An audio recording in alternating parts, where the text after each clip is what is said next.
우리는 계속해서 성장하는 신앙, 성숙한 신앙생활이라는 설교 시리즈로 말씀을 나누고 있습니다.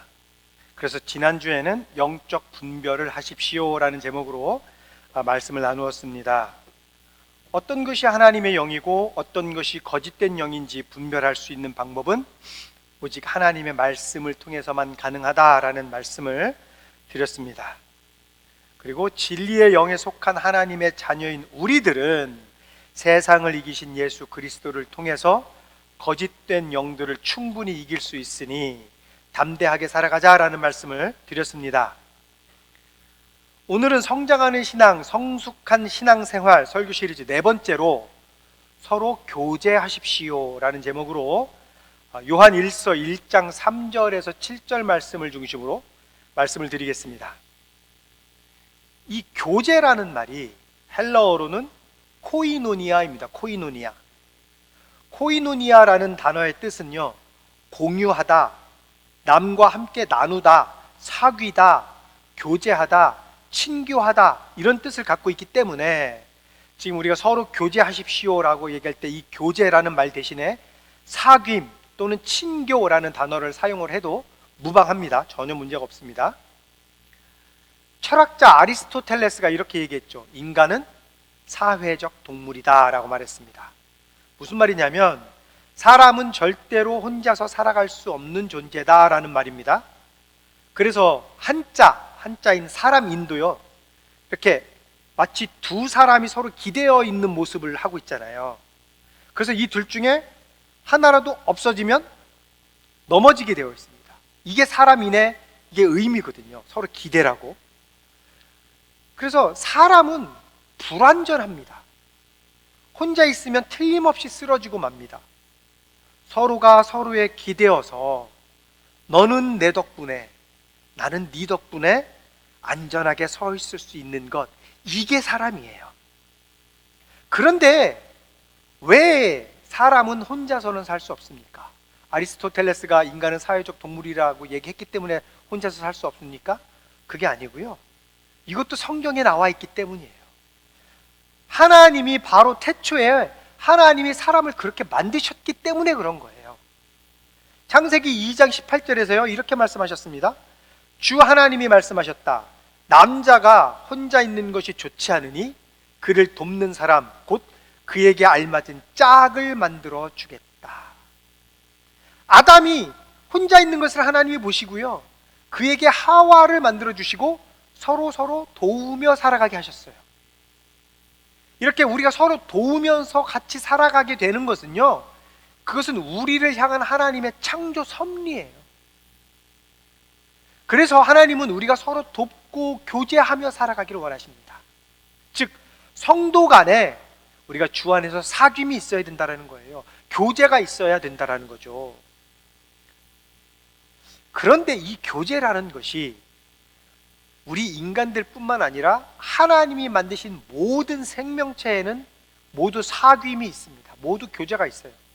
여러분, 동물들도요, 자기들의 사회 안에서의 교제가 있습니다. 서로 소통합니다. 동물들끼리도 자기들 나름대로 의사소통을 하고요, 그 안에서 나름대로의 규칙이 있고 때로는 서로 돕기도 합니다. 동물들도 자기의 몸동작을 통해서 상대방에게 의사 전달을 하기도 하고요, 때로는 울음소리를 통해서 서로 소통하기도 합니다.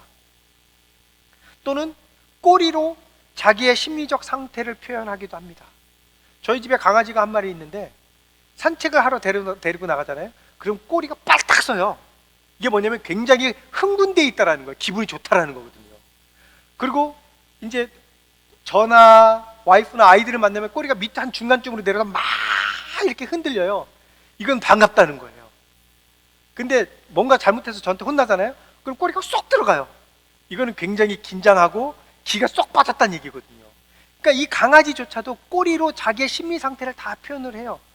이렇게 서로 표현하고 교제하고 이렇게 의사소통을 하면서 동물들도 그렇게 산단 말이에요.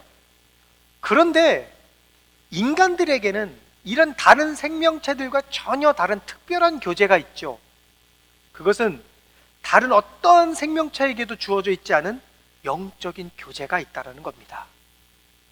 육적인 교제는 모든 생명체가 다 갖고 있는 공통적인 것이지만 영적인 교제는 인간만이 가지고 있는 특별한 것입니다.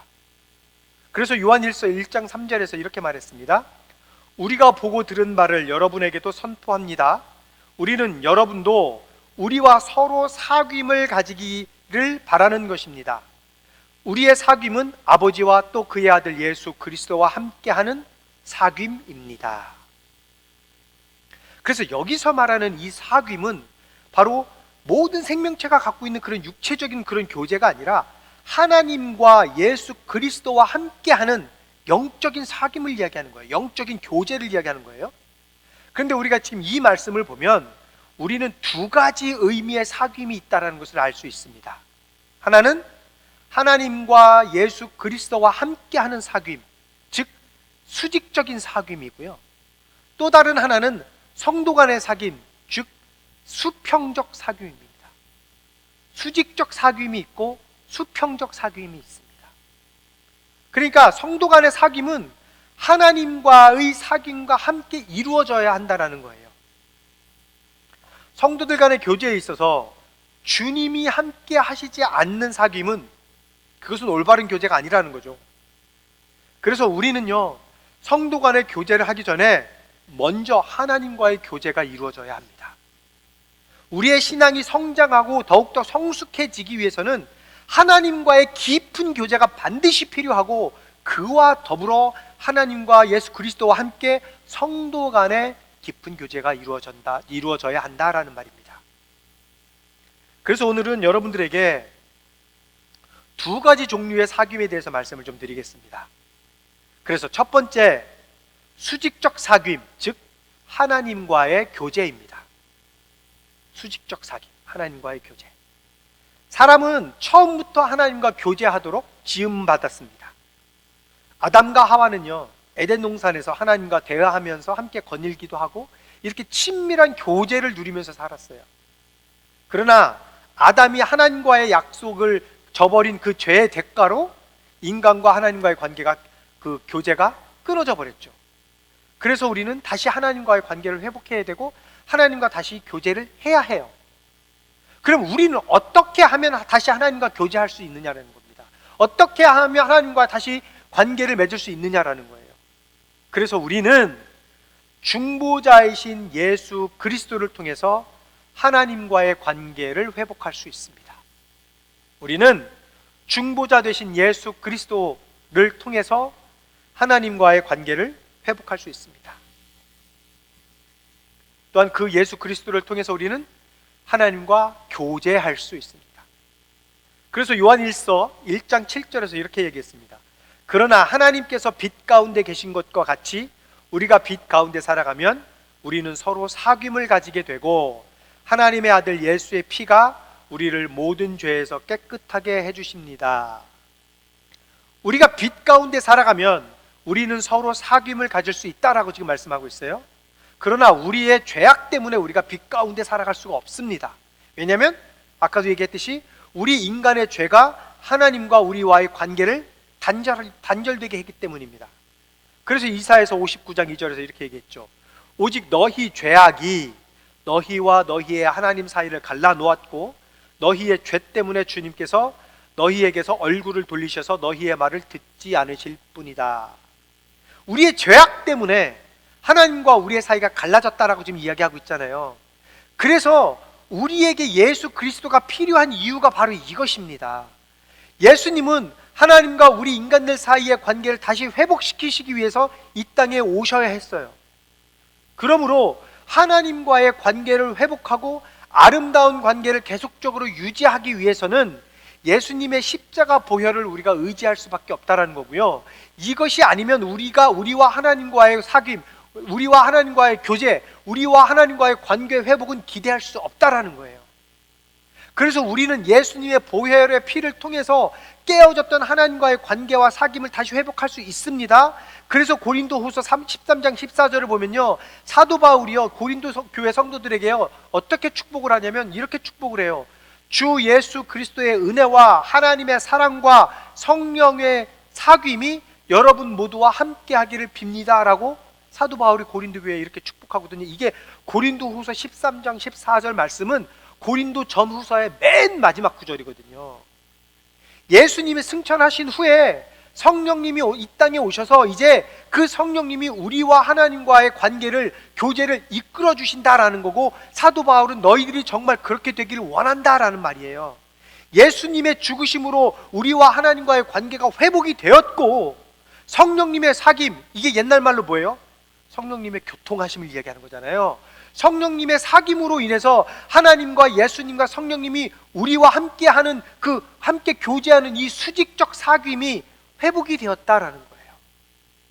그래서 목사님들이 축복 기도할 때 이 고린도후서 13장 14절 말씀을 많이 인용하는 거예요. 그만큼 우리에게 있어서 하나님과의 교제가 너무나 중요하다라는 말입니다. 예수님은 어떻게 얘기하셨습니까? 누가복음 23장 36절에서요, 예수님이 부활하신 후에 제자들에게 나타나셔서 맨 처음에 하신 말씀이 이거예요. 그들이 이런 이야기를 하고 있을 때 예수께서 몸소 그들 가운데 들어서서 말씀하셨다. 너희에게 평화가 있어라. 여러분들도 아시다시피 평화, 히브리어로 뭡니까? 샬롬. 이 샬롬이라는 뜻은 하나됨, 일치, 이걸 뜻하는 말이거든요. 분리되고 나누어졌던 것이 다시 하나가 될 때 오는 것이 평화예요. 하나가 됐을 때 느껴지는 것이 평화다라는 거예요. 그래서 예수님의 십자가 사건을 통해서 죄악으로 끊어졌던 이 하나님과의, 우리와의 사이가 다시 하나가 되었어요. 그렇기 때문에 예수님이 하신 첫 마디가 너희에게 평화가 있어라 라는 거예요. 무슨 말입니까? 너희는 이미 하나님과의 관계가 회복되었다라는 말이에요. 그러므로 하나님과의 관계가 회복된 너희의 마음에는 이제는 주님이 주시는 평안을 누리게 될 것이다 라는 말씀입니다. 마찬가지로 우리가 예수님의 십자가로 하나님과 하나가 될 때 우리에게 평화가 찾아오는데, 이 평화를 유지하게 하는 것이 바로 하나님과의 지속적인 사귐이다라는 거예요. 우리는 하나님과 지속적으로 교제를 함으로써 우리 안에 평화를 계속해서 유지할 수 있다라는 말입니다. 그래서 우리가요, 성도 간에 서로 올바른 교제를 하기 위해서는요, 반드시 주님과의 사귐이 먼저 이루어져야 합니다. 그리고 두 번째, 수평적 사귐입니다. 수평적 사귐. 이것은 즉 성도 간의 교제입니다. 성도 간의 교제. 이 수평적 사귐은 우리가 하나님과의 올바른 관계에 의한 교제가 이루어진 것을 전제로 한 성도들 간의 교제예요. 그러니까 하나님과 나와, 하나님과 예수 그리스도를 통해서 하나님과의 나의 관계가 올바로, 관계가 회복되고 올바른 교제가 이루어졌다면 이것을 전제로 해서 성도들 간에 서로 올바른 관계가 이루어져야 된다는 겁니다. 예수님도 이 땅에 사실 때요, 그의 제자들과 사람들과의 관계 속에서 수평적 교제의 삶을 사셨어요. 수직적 관계의 교제가 회복이 되고 그 다음에 수평적 관계가 이루어진다라고 말씀하셨잖아요. 예수님은요, 제자들과 이 수평적 관계를 이루고 사셨어요. 예수님은요, 3년간의 공생의 기간 동안 많은 병자들을 고쳐주셨고요, 죄인들과 함께 식탁 교제를 하셨고요, 과부의 죽은 아들을 보면서 가여워하셨고요, 마지막으로 그런 우리들을 위해서 십자가에 달려서 돌아가셨습니다. 그런 예수님의 모습을 본 제자들도요, 예수님이 이제 승천하신 후에 어떻게 합니까? 예수님의 발자취를 따라갑니다. 어떻게 따라갔어요? 사도행전 2장을 보면요, 사도행전 2장 첫 부분을 보면 예수님이 이제 승천하신 후에 그들이 뭘 했습니까? 오순절날 그들이 함께 모여 있었어요. 마가의 다락방에. 그리고 그곳에서 함께 기도했을 때 성령이 충만하게 임하심을 체험합니다. 그랬죠? 이게 무슨 말이에요? 성령이 임하셨다는 것을 체험했다는 얘기는 하나님과의 교제가 다시 시작되었다라는 거예요. 왜?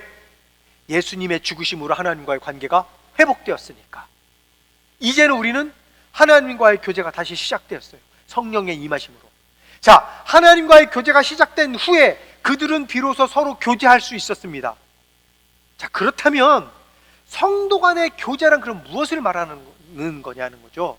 하나님과의 교제가 이루어져서 이제 우리가 성도들 간의 교제가 다시 시작되었는데, 그럼 이 성도들 간의 교제가 무엇을 의미하는 겁니까? 성도 간의 교제는 함께 모여서 예배하고 기도하는 것입니다. 이게 성도 간의 교제예요. 성도 간의 교제는 함께 모여서 함께 예배하고 함께 기도하는 것. 오순절 성령님을 통해서 주님과의 관계가 이제 다시 회복이 되었잖아요. 그 다음에 그들이 한 행동이 바로 함께 모여서 기도하고 예배하고 친교하는 거였어요. 사도행전 2장 42절에서 이렇게 이야기합니다. 그들은 사도들의 가르침에 몰두하며 서로 사귀는 일과 빵을 떼는 일과 기도에 힘썼다. 무슨 말이냐면 초대교회의 시작은요, 성령 안에서 말씀과 기도와 성도 간의 친교로부터 시작되었다는 것을 말해주고 있다는 겁니다. 만나서 먹고 마시고 즐기고 내가 하고 싶은 것만 하고 자기들이 하고 싶은 것만 하는 어떤 이런 세상적인 사교 모임, 세상적인 친교 모임과는 이건 근본적으로 의미가 다른 거예요. 이 친교는, 이 교제는, 주님 안에서 하는 교제는요, 세상에서 얘기하는 교제와는 완전히 다른 교제예요.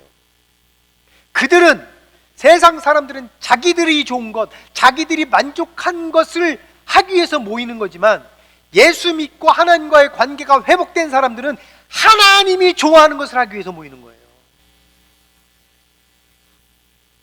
그들이 그렇게 모였을 때 그때 그 당시의 시대 배경이 어떻습니까? 그들은요, 헤롯 왕에 의해서 종교적 박해를 받을 때였어요. 엄청난 박해를 받을 때였는데, 그럼에도 불구하고 그들은 함께 모여서 친교하고 기도하고 예배를 드렸다고요. 보세요, 얼마나 그들이 하나님 앞에 예배하기를 사모했는지. 사도행전 12장 1절과 5절에서 이렇게 이야기했습니다. 이 무렵에 헤롯 왕이 손을 뻗쳐서 교회에 속한 몇몇 사람을 해하였다. 그러니까 그들을 이렇게 박해했다라는 얘기예요. 그 다음에 5절, 이렇게 되어서 베드로가 감옥에 갇히고, 그 다음에 보세요, 교회는 그를 위하여 하나님께 간절히 기도하였다. 그들도 같이 감옥에 갇힐 수 있어요. 같이 모이면, 같이 기도하면, 같이 예배하면 베드로처럼 같이 감옥에 갈 수도 있었어요. 그러나 그럼에도 불구하고 그들은 개의치 않고 함께 모여서 예배하고 친교하고 기도했다고요. 자, 그러면 성도들은 왜 서로 교제해야 합니까? 보세요, 우리가 하나님과의 관계가 회복이 돼서 서로 교제를 했어요. 그 다음에 우리는 수평적 교제, 성도들 간의 교제를 해야 한다라고 제가 말씀을 드렸는데, 왜 성도들 간의 교제를 해야 합니까? 왜 꼭 함께 모여서 기도하고 예배해야 하냐라는 말이에요. 각자 자기 집에서 인터넷으로 예배 봐도 되잖아요. 그래도 하나님 말씀 듣고 인터넷 예배로 같이 찬송할 수 있잖아요. 근데 왜 굳이 교회에 와서 모여야 되냐라는 거예요. 그래서 성도가 서로 모여서 교제해야 하는 이유, 첫 번째, 하나님과의 교제를 지속하기 위함입니다. 하나님과의 교제를 지속하기 위함입니다. 마태복음 18장 19절과 20절에서 이렇게 말했습니다. 내가 진정으로 거듭 너희에게 말한다. 땅에서 너희 가운데 두 사람이 합심하여 무슨 일이든지 구하면 하늘에 계신 내 아버지께서 그들에게 이루어 주실 것이다.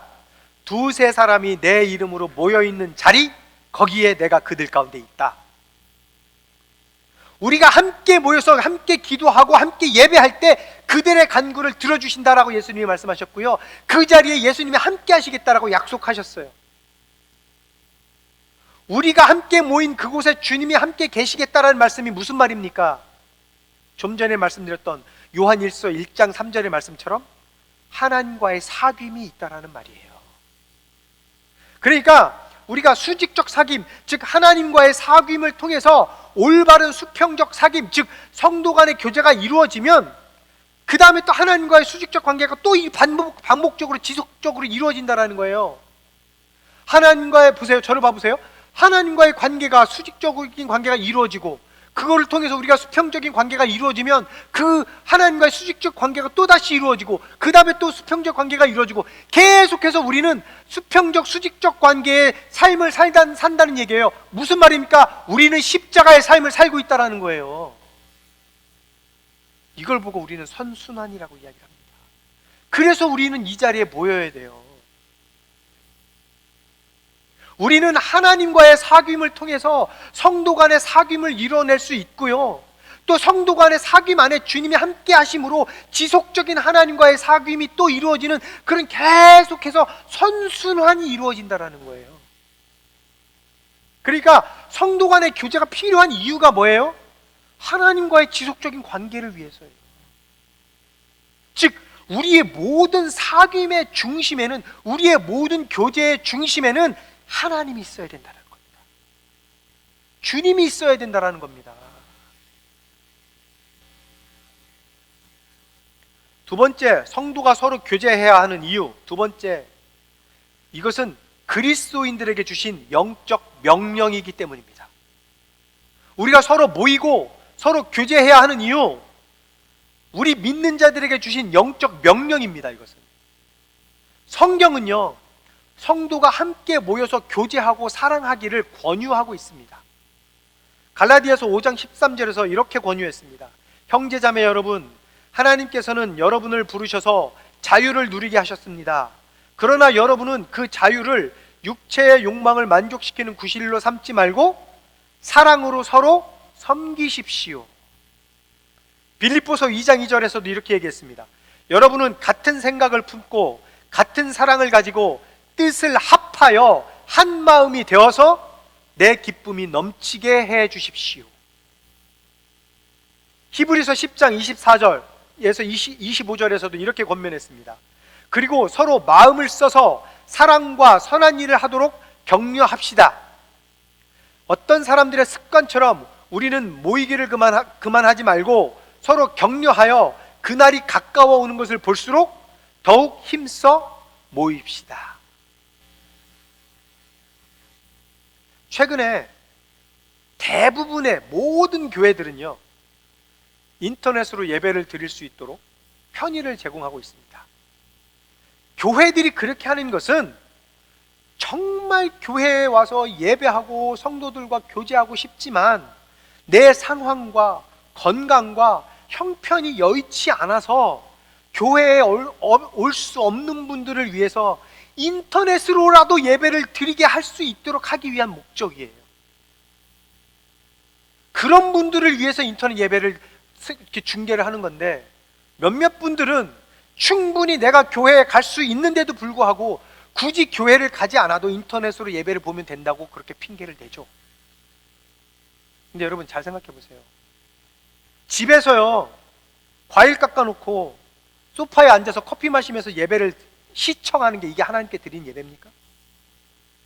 소파에 편하게 앉아서 다리 꼬고 앉아가지고 커피 마시면서 옆에 있는 뭐 사람들과 얘기하면서 그 TV에 앉아서 다른 사람들 예배 보는 거 시청하고 있는 거잖아요. 이게 내가 하나님 앞에 예배를 드리는 거냐고요. 이건 제3자적인 거예요. 다른 사람들이 예배하는 걸 내가 그냥 보고 있는 거잖아요. 시청하는 거잖아요. TV 켜놓고 아침밥 먹으면서 설교 듣는 모습에 하나님이 기뻐하면서 그 예배를 받으시겠냐고요. 여러분, 인터넷 예배는요, 그냥 일시적인 대처 방법일 뿐이에요. 그것으로 우리가 만족하면 안 됩니다. 음식으로 따지면 인터넷 예배는 그냥 인스턴트 음식 정도밖에 안 되는 거예요. 그것이요, 가끔씩 이렇게 급할 때 먹으면 한 끼는 내가 해결할 수 있지만 매일 먹거나 자주 먹으면 절대로 우리는 건강할 수 없어요. 그래서 성경은요, 성도들에게 함께 모여서 예배하고 기도하고 교제하고, 그래서 건강한 신앙생활, 성장하고 성숙한 신앙생활을 하라라고 권유하고 있는 거예요.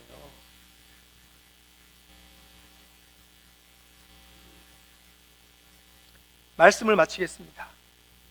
이렇게 끊임없이 반복되는 하나님과의 교제와 성도 간의 교제를 통해서 어떤 결과가 나오는지 아십니까? 사도행전 2장 46절 47절에서 이렇게 말했습니다. 그리고 날마다 한 마음으로 성전에 열심히 모이고 집집이 돌아가면서 빵을 떼며 순전한 마음으로 기쁘게 음식을 먹고, 이게 뭘 얘기하는 거예요? 이게 성도 간의 교제를 얘기하는 거예요. 성도 간의 교제를 이렇게 했더니 47절, 하나님을 찬양하였다. 그래서 그들은 모든 사람에게서 호감을 샀다. 주님께서는 구원받는 사람을 날마다 더하여 주셨다. 할렐루야. 성도들 간의 아름다운 사귐, 교제를 하는 것을 세상 사람들이 바라보며 그들이 예수를 믿게 되었답니다. 함께 모여서 예배하고 기도하고 교제할 때, 진심으로 하나님을 기쁘게 했을 때 세상 사람들이 그 모습을 보고 교회에 나온다는 거예요. 교회 프로그램 아니고요. 교회 음식이 맛있어서 그런 게 아니고요. 전심으로 하나님 앞에 예배하고 기쁨으로 하나님을 찬양하고 간구하는 마음으로 하나님 앞에 기도하고 그 모인 자들이 함께 모여서 교제했을 때 그 모습을 세상 사람들이 바라보며 나도 저렇게 살고 싶다 하고 교회에 나온다라는 거예요. 이게 교회의 올바른 모습이다라는 거죠. 여러분, 성도 간의 아름다운 친교는요, 교회를 넘어서 믿지 않는 사람들에게까지 영향을 끼치게 된다는 사실입니다. 이게 바로 진정한 성도 간의 사귐이라는 거예요. 이걸 위해서 하나님은 우리에게 계속해서 모여라라고 얘기하시는 겁니다.